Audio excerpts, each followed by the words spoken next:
بسم اللہ الرحمن الرحیم۔ صبح بخیر دوستو مرشد پاک سلطان باہو رحمۃ اللہ تعالی علیہ اپنی کتاب نور الہدیٰ میں فرماتے ہیں کہ جو انسان تصور اللہ اس میں ذات کرتا ہے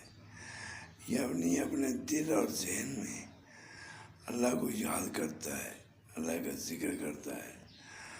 تو وہ انسان کی جو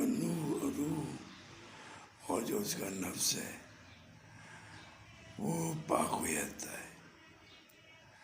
اچھے برے کی تمیز جان جاتا ہے اور ہمیشہ انسان کو سیدھے راستے پہ چلانے میں مدد دیتا ہے۔ اس لیے تمام دوست اللہ کا ذکر کریں، تصور میں، اپنے ذہن میں